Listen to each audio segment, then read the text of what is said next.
In the spring of 1933, the United States was sinking under the weight of the Great Depression. Millions were out of work, lines for free soup stretched around city blocks, and public morale was exhausted. Amidst this financial devastation, the Hollywood studio RKO Radio Pictures was bleeding money and hovering on the edge of bankruptcy. They needed a massive commercial hit, simply to keep their doors open. Enter co-directors Marion C. Cooper and Ernest B. Schoedsack. Both former aviators and real-life adventurers, they approached the studio with a wild proposition for a completely new kind of cinematic spectacle. They wanted to deliver total escapism by showing audiences the eighth wonder of the world, a giant, terrifying ape ruling over an uncharted prehistoric island. Pulling off this massive gamble meant building an entirely new set of tools. They had to create a visual experience that had no previous equivalent on screen. At the time, movie magic relied almost entirely on basic trick photography. Directors could superimpose images or use double exposures, but the results were largely flat and theatrical. The technology required to convincingly render an 18-foot-tall monster interacting with live human actors simply did not exist. Prior special effects were primitive compared to the complex physics and scale required for this beast. To fulfill their vision, the filmmakers had to abandon existing methods and physically construct an entirely artificial world from scratch. The solution came from a special effects pioneer named Willis O'Brien. His method was miniature stop-motion animation. The terrifying ape terrorizing Skull Island was actually a series of highly detailed 18-inch models. Each puppet was built around an intricate steel ball-and-socket skeletal armature, heavily padded with foam, rubber, and covered in pruned rabbit fur. To see how this animation process actually works, we can look at this breakdown of a single second of film. Animators had to manually adjust the puppet a fraction of an inch, expose a single frame, and repeat that exact process 24 distinct times. Scaling that up to a full feature film required a grueling, slow production schedule. Repeating those micro-adjustments took the crew nearly 2 years to complete.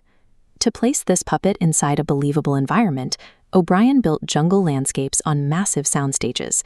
He layered multiple detailed glass paintings in front of the black and white camera, creating a haunting sense of deep, atmospheric perspective. Every ounce of visceral terror felt on Skull Island was manufactured through microscopic, obsessive physical manipulation. Sound in cinema was still in its infancy, having stabilized just a few years prior. Sound engineer Murray Spivak recognized that existing stock effects would sound hollow, so he refused to use them.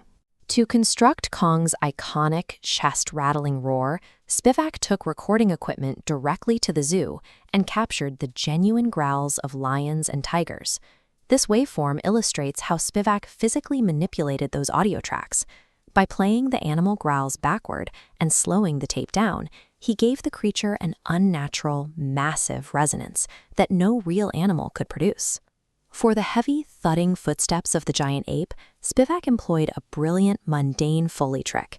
He wrapped everyday toilet conjures in foam and stomped them directly into boxes of packed sand. Fascinated by recording and distorting ordinary physical elements, the sound department engineered a visceral auditory illusion that tricked the human ear into hearing massive scale. The final element of this illusion fell to composer Max Steiner, who was tasked with an enormous undertaking for a talking picture. At the time, studios usually recycled existing classical tracks to save money. Steiner departed from that standard practice, writing and recording a fully synchronized original symphonic score.